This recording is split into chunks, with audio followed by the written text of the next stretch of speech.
las de réclamer leur dû et de saisir le ministre de tutelle, l'Organisation interprofessionnelle des sociétés d'électricité et d'eau du Cameroun, Orizelec, dit son ras-le-bol. Nous avons commencé par discuter et à négocier avec notre employeur, s'il faut le dire, avec le donneur d'ordre.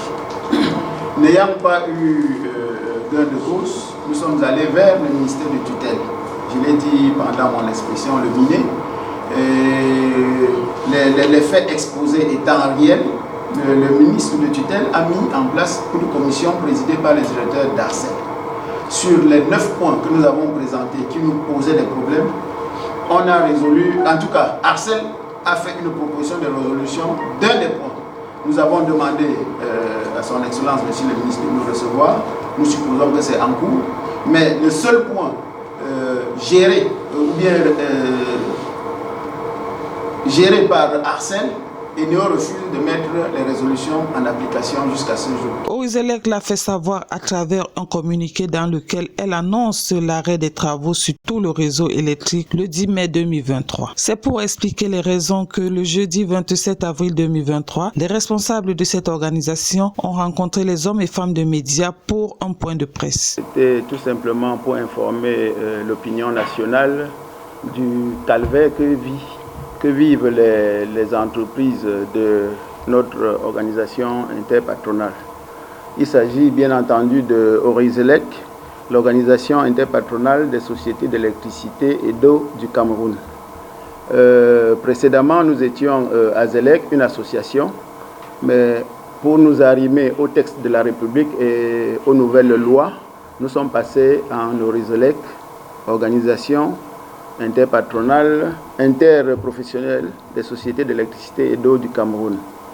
Nous sommes un ensemble de PME camerounaises qui travaillons pour Eneo, certains depuis plus de 20 ans, c'est-à-dire avant la concession, c'est-à-dire Sonel, AES, Eneo aujourd'hui, et peut-être quelqu'un d'autre demain. Notre grand problème, c'est que nous avons plein de prestations qui sont effectuées avec notre donneur d'ordre Eneo et qui ne sont pas payées. Nous avons donc des difficultés très sérieuses pour payer notre personnel, pour payer les charges sociales, pour payer nos impôts, afin d'être en régularité avec l'administration de notre pays. Chaque fois, nous travaillons et peut-être 20 ou 30% des prestations réalisées sont payées et le reste passe au calendrier grec et chaque année, on les entasse.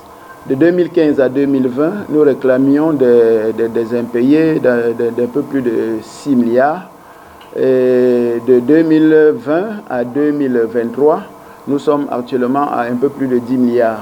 Rappelons que Eneo est chargé de la production, du transport et de la distribution de l'énergie électrique au Cameroun. Pour cela, elle se fait aider par les entreprises de sous-traitants afin de leur confier la mission de réaliser pour elle une partie des services dont elle demeure responsable.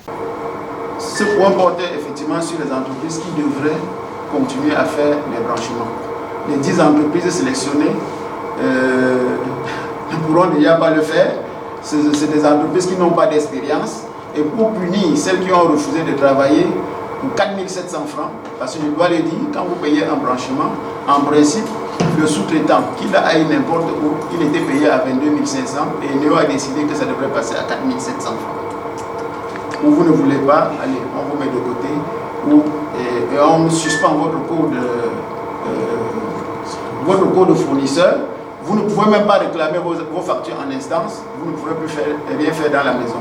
Donc voilà un peu les points qui nous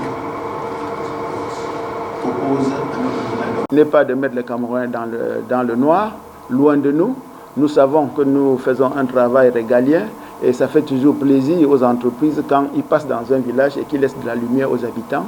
La joie qu'expriment les habitants est déjà un niveau de satisfaction pour nous. Mais en tant qu'entreprise, il faut bien qu'on paye notre personnel.